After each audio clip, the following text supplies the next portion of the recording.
Welcome back to another episode of One on One with Courtney Starks. Yes, I'm Courtney, and I thank you for being here.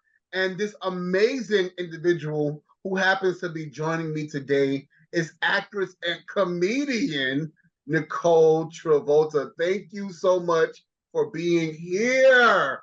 Thank you for having me. We were just talking about prior to about the timing. We were supposed to do this a while ago, and it didn't happen. I was sick. It was my fault, but I'm so happy that we're having it now. I'm so happy. Listen, we can't have you sick. We have to have you in good energy so you can have the good energy so we can feed off of each other. That's right. You know, I consider myself a on-the-spot comedian, right? Like, I can't write the joke, but if we're in the crowd together, I'm gonna make you laugh. That's just what I do. So let's talk about this being a comedian, being told that you are a comedian. Where did you feel like you got this from? Where did it stem from? Was it something from a younger age that you kind of navigated into, or you did just jump on in? It's so funny because I think about this sometimes when I get asked this question. And you know, my whole life, my whole family, really, from my mom's side to my dad's side, they're all very funny. I mean, truthfully, I come from a group of characters, and especially my mom and my dad individually are such characters. Sometimes I'm like, it's really apparent why I am the way that I am. But I've grown up around this where, you know, we find the funny in everything, and in hard times we've laughed and we make each other laugh, and everything is a bit. I grew up from a very young age playing jokes on people or performing and wanting to do this whole thing. But interestingly enough, when I knew I've wanted to do this, which is cliche. I know everyone says like they wanted to do this their whole life, but I really have wanted to do this my whole life. And you know, when I was younger, I would perform for my family and then make them pass me out awards, you know, the Academy Awards. So I'm a winner. And then, you know, when I really started to hone in on it, I really had this burning desire to be, you know, not even just a serious actress, but I wanted to be, you know, on like somewhat of a dramedy, if you will, you know, a CW show. And I think as I got older and I really went through, which I know we'll talk about, which led me to my show, all these things, and I really got to know myself and got in touch with myself. I found that the comedy for me is what really came easy. And a very dear casting director friend of mine, his name is G. Charles Wright. I was in his class and he was like, you have great comedic timing. You should hone in on that. And when I really honed in on it, I started booking sitcoms and I started working. And then from there, it turned into the love for characters and observing people and impressions. And then the live theater became this thing that now I hold so near and dear to my heart. So it's, I still, you know, I look at my friends who have, this is a very long-winded answer, but that are stand-ups, and I'm not necessarily a stand-up. I would say, I guess you could say it's a form of storytelling, but it's an honor to be making people laugh. And if I can do that through our pain. Yes, exactly.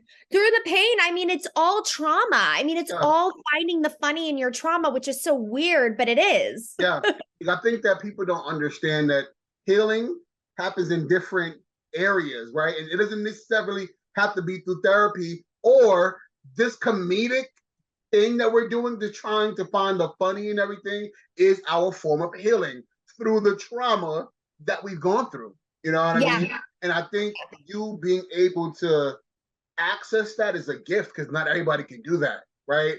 I tell this all of the time. I will tell a story about all of the things that I've gone through and make it funny, and people will laugh, and you go, oh my God, are they laughing at me or with me? Yeah. But then you're stuck like, okay, well, at least we can get this out, right? I'm getting this out, and for you, and I'm getting paid for it. What? It's a duo. It's a combination. You know what I mean? Like, 100%. so for you, let's talk about preparation before we get into your one woman show, which I can't wait to go see. Let's talk about preparation, right? Because you said something about not really being able to do stand up, but having your story be told. How do you prepare for Oh God. You don't. You don't. You have 15 screws loose in your head and you're like, why am I doing this? on the stage and jump off? Like, no, yeah, I say the thing about no, I'm not a stand-up because I have such admiration for my friends who are true stand-ups, and I know what it takes to do that joke setup. So I always like to make sure that I'm very clear on what this is. And I think sometimes people are like, oh my God, we've never seen a show like this before. But it is, for me, the preparation for something like this, it really, honestly, in some ways, I don't want to say it took a toll on me. It fueled this anxiety because I was like, oh my God, am I really going to stand up here in front of those shows when I opened were sold out, and am I really going to bare my soul and be up there? But you start to lock into it, and so the mental preparation is like, what do you do to get through this? And then you do it. But the preparation of the show took a year. I mean, my director, my fearless director, who is the most amazing human being on this planet. She is the Amy Poehler to my Tina Fey. I love her. I would not be where I am right now without her. When I told her my story and she was like, oh my God, we have to do this. It took us a year. And I mean, I wrote out my whole life on paper, and she went through and broke it down. And then you start piecing it together, and then the preparation of learning and memorizing them. And I was in here like doing this shit in front of my mirror every day. And it was like, when we first did it, it was actually an hour and a half, which it's been cut a bit now, but I mean, it was 50 pages, 50 oh my God. just me. And so you're just drilling it and drilling it and drilling it. And then you get up there, and then you just have to like let it go, and not worry if you mess up or whatever. But I do heavy meditation too, like all sorts of shit that I'm doing. I'm journaling, like all of it. So let's talk about this one woman comedy show, Doing All Right. What inspired you to create this unique account of your life as a compulsive shopper? So I grew up in a, I don't want to say it, we had a traditional home, but it was also very untraditional. And we're going back to my grandmother, who was actually a horse racing bookie. Oh, wow. Yeah. So very, very unique life. And her love language was things. My mom, material things. So it was designer things, this, that.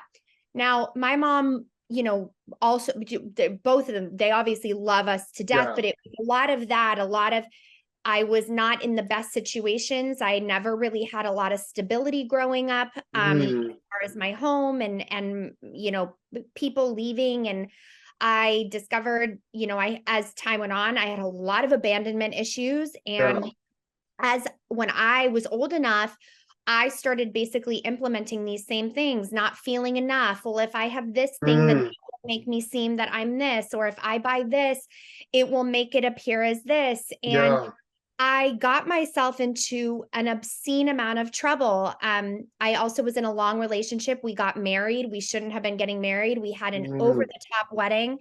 I felt that was the thing that would save this thing. And again, like just very out of touch with myself and spending to a point where, I mean, it didn't matter if I had $5 left on a credit Mm, card, I would figure out or be handing multiple cards to these just to like feel something. And it's yeah. interesting because it's not, I think it's one of those things that the feedback that I've gotten is that no one really talks about this, but a lot of people do deal I've with gone it. through this. Yeah. And so it, when my ex and I split up and I had, all these things were sort of coming out, I really hit a rock bottom, and I was working as an actor, and then I fell into this very deep depression of Mm-hmm.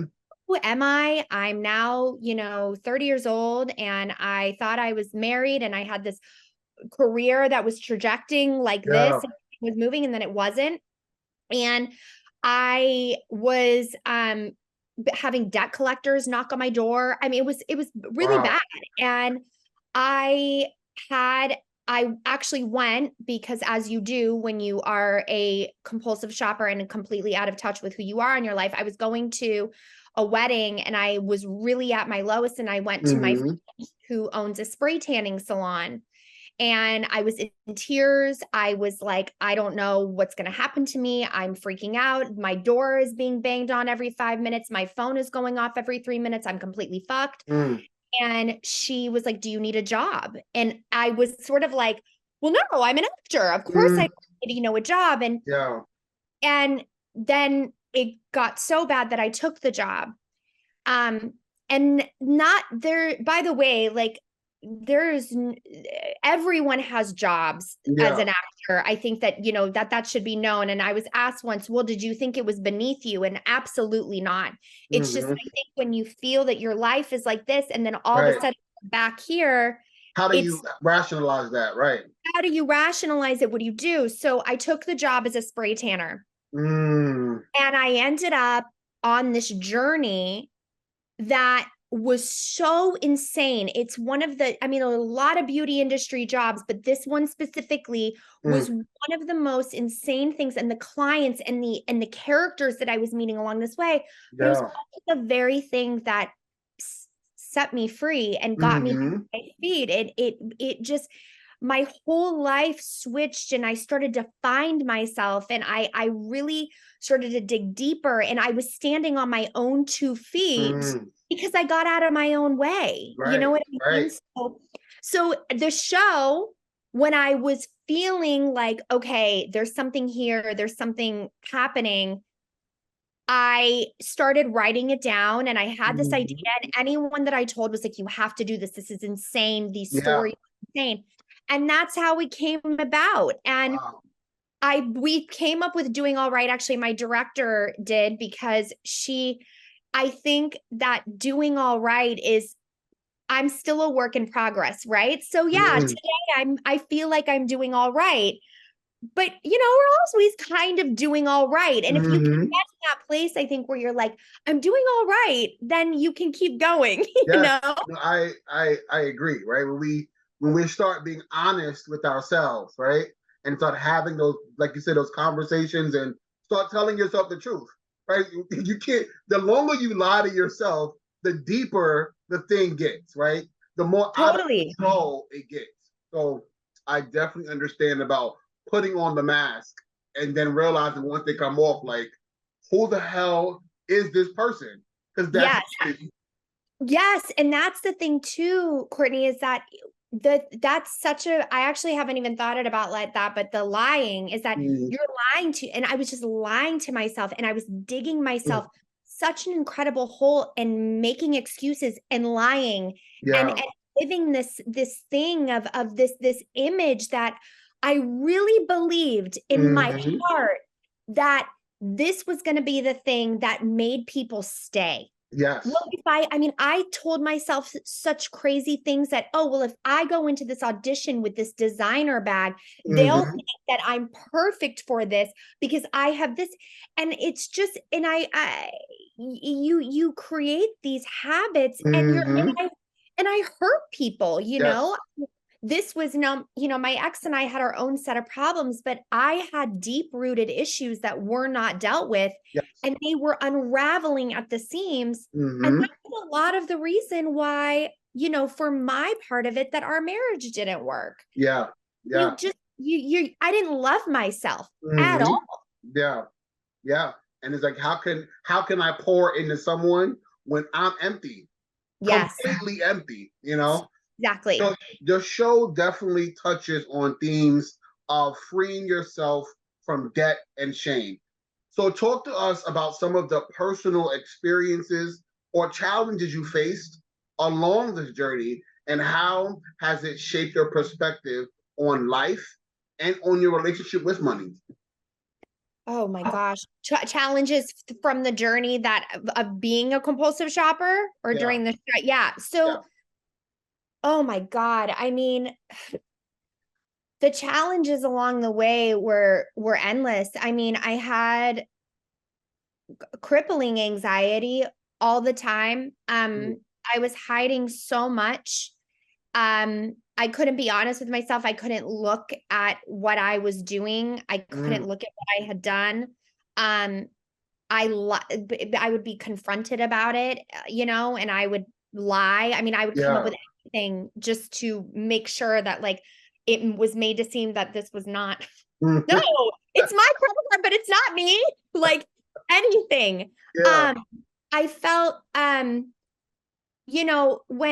when all this sort of came to fruition, a lot of people in my life labeled me as problematic, and my mom dealt with a lot of the same issues, and Mm, they say things like, oh well, she's just like her mom. I felt like a lost cause, yeah. and tossed aside. And I felt just this deep sense of loneliness and shame, because I also think that the shopping in general is not, it's not, again, like an addiction that is very talked about. Yeah. The addiction to spending. I don't care if it's shopping or whatever, but the addiction to spending and Mm-hmm. looking at your unhealthy spending habits. The biggest challenge for me, I think, and still today, something that I'm working on, is that I didn't love myself. And I Mm, think that how do we love ourselves without all that stuff, yeah. Yeah. And when I really, I say a work in progress, because I think that it's important. Your life comes in ebbs and flows, right? So Mm-hmm. it's just important to be honest about that. But when at that point, when I was in that situation, I I felt like two different people. Like I couldn't Mm-hmm. see that this Nicole did this thing because I Yeah. didn't know who that person was. So Yeah. the challenge of really having to face yourself is terrifying. It is, and then like, just talk about the little elephant in the room, right? Like you have this last name, Yeah. right? So as someone with a famous last name, how do you navigate the weight of the expectations put on you? You know what I mean? While trying to find your own identity and career in this industry. It's so hard. It's very hard. Mm-hmm. I am so proud of my family and my last name. It comes Mm-hmm. with a lot of expectations from people, and my mom and we when my parents got divorced, we were struggling, Yeah. financially. And I think people have this expectation of like, oh, just because of this, then you should have this. Mm-hmm. So we actually lived in Florida at the time, and I started school there, and people were talking about me and somewhat making fun of the fact that I was a Travolta, or Mm-hmm. trying to be friends with me because I was a Mm-hmm. Travolta. But it's Yeah. a weird thing of being young and being asked if you flew on a private jet or how much Mm-hmm. you have. Meanwhile, we didn't have anything. So Right. I beg my mom to take me to these, sort of high-end places and whatever. Mm-hmm. I wanted to make sure that I was doing my last name of service, Right. Right. So it's the weight of it is tough. And I think even now is that really pushing is that it is my last name and I'm proud of it, but how do I really make a name for myself and not, Mm-hmm. I never want to rely on that. He did it Yeah. on his own, I'm on my own person. This is Hmm. my last name. And I Right. just, but it adds to the psychological thing of like, well, I'm this, so I should have this. And Yes. especially when people are projecting that on you, Hmm. it makes And it now tough. you feel like you're entitled to live up to an expectation you shouldn't have to, right? No, Like, exactly, exactly. And people just have skewed things of, yeah. the name is so rare that it Hmm. really sticks out. I mean, I've been places and they just freak out Yeah. over the name.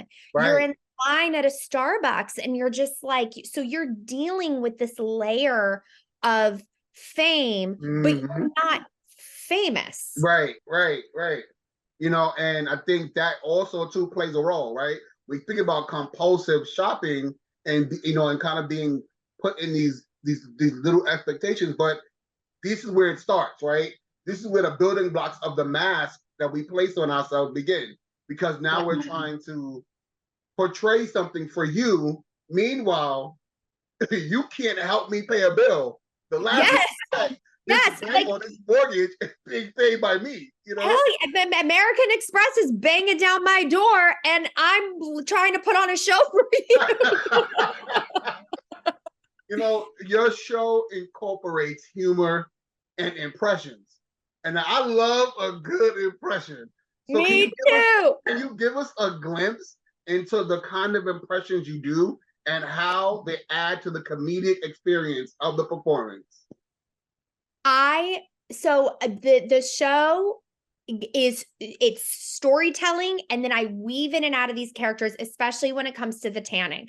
So Mm, I have this really great bit and I basically there something comes up that says that we mask yeah. people identity with other celebrity voices. Uh, So I have this really great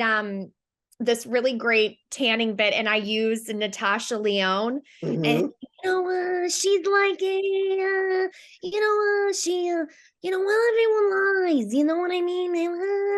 What is that? You know what I mean? Like so we do Yes. like a little bit of that or there's Jennifer Coolidge, which everyone loves, and they're just so many good things, Courtney. You gotta come see it.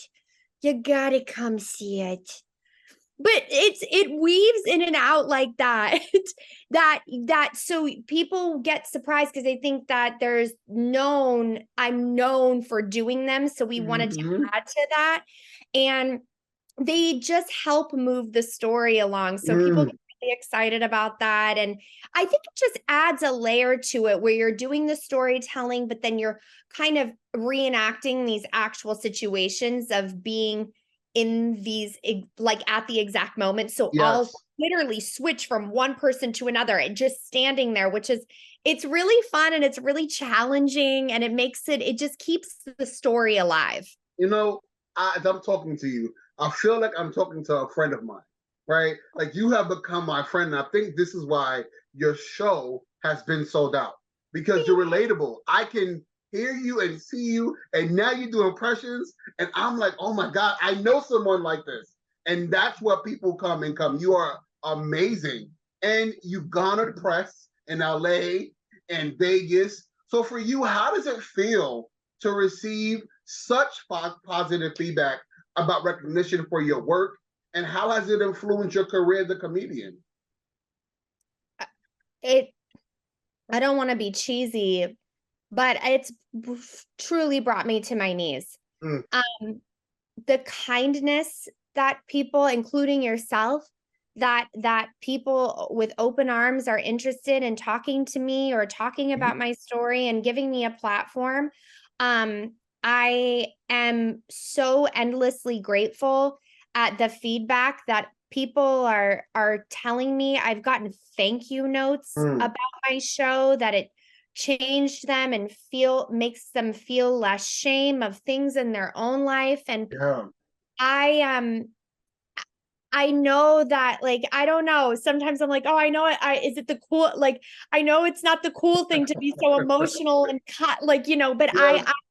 I'm truly emotional about it because I feel this goes nowhere without any of the people that have showed up and have sat in those chairs and have bought those tickets and being able to go to these different cities. I mean, doing it I did it at Fringe, at the Edinburgh Fringe Festival. Like, to me, it just is, it's so special. And I think also as, a comedian or an actor, it's given me this thing of, I think so many of us are waiting for the phone to ring. We're waiting for that person to call. We're waiting. And I'm like, we should just do what we love. Just get up there and do it because now I get to drive this ship. This is the ship that I get to drive, and I don't have to, I know I have to answer to people, if you will, but I get to do something that is mine. And I just, again, encouraging people to just do the thing. I think that, like, it's opened me up, and I feel made me confident, and I feel vulnerable, but I really am full of the most gratitude I could ever express. You know something, you mentioned something, and I've heard this in different places of my life throughout this year. And I think it's been my own mantra. Just do it. Do it. We're waiting for someone to approve the very thing that we should just be doing on our own. It's ours. No one can control this.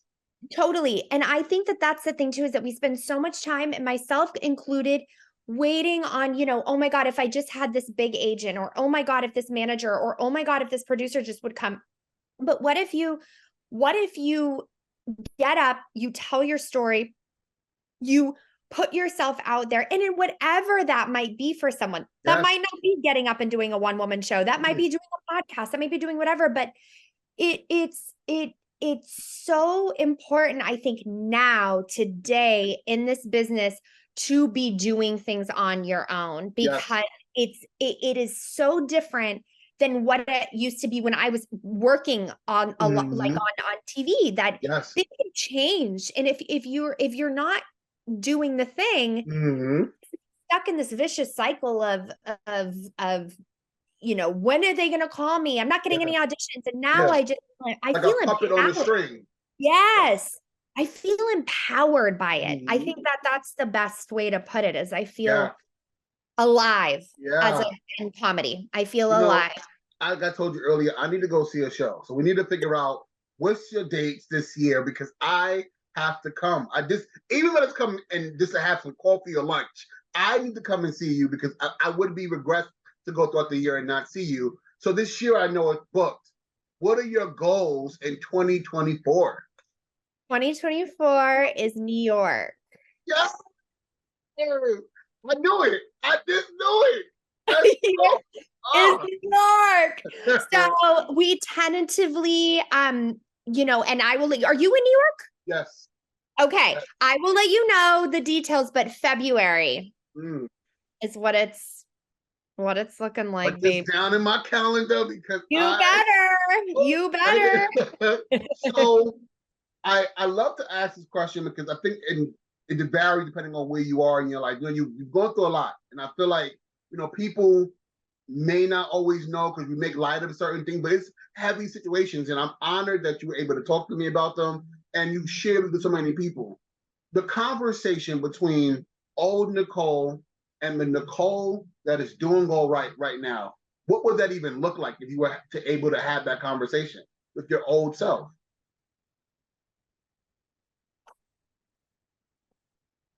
I would give the old Nicole the biggest hug, and I would tell her that she's going to get through this, and that one day we're going to be proud of each other. Yes, I love that. And what can we do to support you? How can we follow you? How can we keep in touch? Because this is a friendship. I feel it. We are friends. Please, you can follow me on Instagram at Nicole Travolta, and the same on TikTok. You can go to Twitter and all that, but I'm not as active on there. But Instagram is my favorite. So please make sure you go ahead and you follow Nicole Travolta, just because I said so. That's it. There is no other conversation. Period. Just follow her because I said so. Okay. And I thank you all for tuning in for another episode of One on One with Courtney Starks. And as you've seen, Nicole and I have made a bond. So if you see us together this snow is because of all of you making this happen today. I love you for watching. And Nicole, thank you for being a part of what makes this show great. Everybody, you have a good one. I'll see you soon.